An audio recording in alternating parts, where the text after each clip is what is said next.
I'm Charlotte McLeod with the Investing News Network, and here today with me is Rick Rule of Sprott. Thanks so much for being here today. Pleasure to be here with you, Charlotte. Thank you. Yes, and we're here at the Vancouver Resource Investment Conference. We are halfway through the second day. How does it feel to you? What's the climate like here? Reflection of the market. It's a healthy conference. It's not a crazy conference. I really like the market that we're in, and I think the conference is indicative. There's interest, there's people, but it's not nuts. It's not a circumstance where you know that the market is overblown.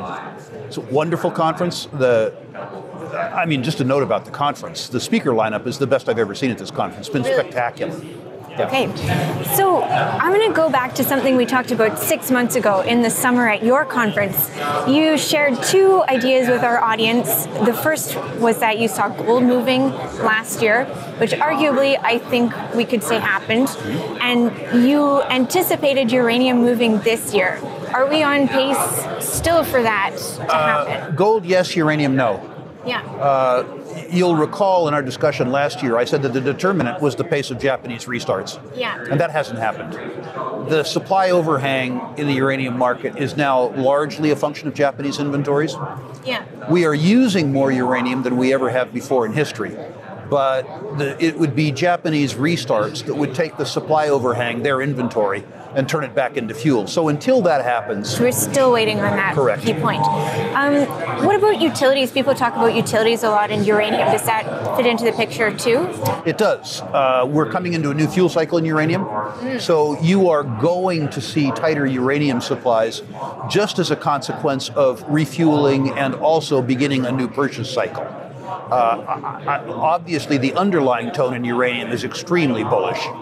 But we have a short-term problem of Japanese inventories, which is a 38 or 40 million pound supply problem. Right, and we had the whole Section 232 hanging over the sector last year. A lot of people have said that doesn't even really matter. What's your take on Section 232? 232 would benefit me because I own shares in American uranium companies. It would be bad policy. The fact that it is good for me doesn't mean that you should subsidize individuals, especially old, fat, rich individuals like me. Would it benefit American producers? I guess. I don't think it will happen simply because it isn't necessarily in the interest of the utilities. It is in the interest of the small group of uranium producers. I think the uranium industry made a mistake making a big deal about it. Right. Because U.S. supply relative to global supplies is inconsequential. And the idea that the U.S. is somehow imperiled by lack of access to uranium, presumes that, as an example, the Canadians wouldn't sell it to us, which is a bad assumption. So for those who have been hearing for quite a while that uranium is going to do well, what would you say to those people? We always get these comments on when. Well, I have two different comments. If you're me, if you've been through a uranium bull market and you're patient, the upside in the uranium market and the equities when it occurs will be spectacular. Many speculators don't have patience holding stock over a long weekend. And when is an important part of your investing criterion, wait until uranium begins to move up. If the uranium quote stays soft, as I suspect it might, I'm not saying it will, but it might for 12 to 18 months, many of the juniors will need to come back to the market to raise survival capital. I will increase my personal holdings when that circumstance occurs. I would encourage speculators who can afford the risk and are patient to participate, because the universe of good uranium issuers is very small. And when the market returns, which it will, the upside could be absolutely dramatic. But if you're impatient, that's the wrong game. Okay. Okay, so let's look at gold. We've had some interesting activity with gold this year. We saw it go above 1,600. Is the current level, which is below that, is it sustainable? What do you see? I believe it is sustainable. I believe, as you and I have talked about before, that gold trades primarily as a function of confidence in the purchasing power of currencies, particularly the US dollar. Gold and the US dollar have been strong in unison as a function of weakness in other currencies. My own belief is that in the United States, the strength of our currency has more to do with the weakness of our counterparties than any strength in the US economy. And in the United States, I think as the investors come to question our ability to service our debts, that confidence in the US dollar will come to be strained too. I'm not saying you're going to have a collapse in the dollar, but I think that the dollar will be less strong. And the consequence of that is that gold will be much stronger. Great. That was actually one of my questions, because you do talk about the relationship between gold and the dollar quite often. And what I've been hearing around here is people being a little bit confused that they're both trading together. Can you go into that a little bit more? Why is that happening? I think we saw this before, Charlotte, maybe before you were interested, but 2001. Okay. We had a period where the US dollar was strong and gold was strong. And again, the US dollar was strong not because of any intrinsic strength in the US economy. We'd just gone through the tech wreck in 2000, but rather as a consequence of weakness in the euro bloc and the yuan. In 2002, the US dollar rolled over and gold went on a romp from $260 an ounce to $1,500 an ounce. And I think past its prologue. I really think that we're in a circumstance where the US dollar is strong, not because of any huge strength in the US economy, but rather because of relative strength compared to other economies. And I think that some chickens are coming home to roost. I'm not suggesting that the US economy is going to implode. I'm just saying that the strength of the US dollar relative to the interest rate that you get paid on US dollar instruments is way too strong. Our interest rate is way too low. And either the interest rate goes up a lot, which I don't think the Fed is in any political shape to allow, or the dollar weakens and hence gold strengthens. Okay, so this is really an underlying driver of gold that's present. How much attention should investors be paying to other factors like this year? What pushed gold above 1,600 was the U.S.-Iran tension. How much attention?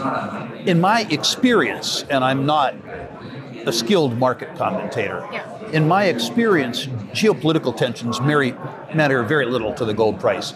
They give it a 10-day jump or a 15-day jump or a 20-day jump. What matters in gold is faith in the purchasing power of fiat currencies and government securities. That's the most important thing. What investors should really pay attention to is the ability of the Fed to maintain confidence in the U.S. 10-year Treasury at historically low interest rates.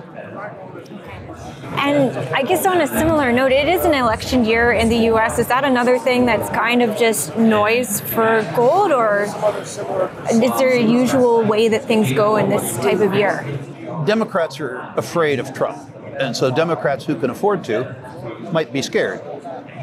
When people are afraid, they buy gold. Many Republicans are terrified of Warren and Sanders. My suspicion is that a Sanders presidency or a Warren presidency would see a 30 or 35% decline in U.S. equities markets.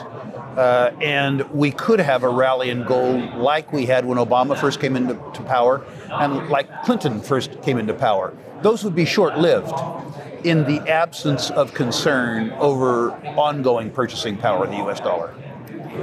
Aside from gold, and we talked about uranium, are there any other areas that you're watching this year that may be of interest to people?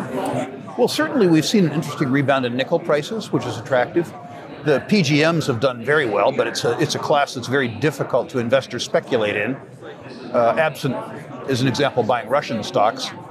But we're certainly attracted to those commodities. We are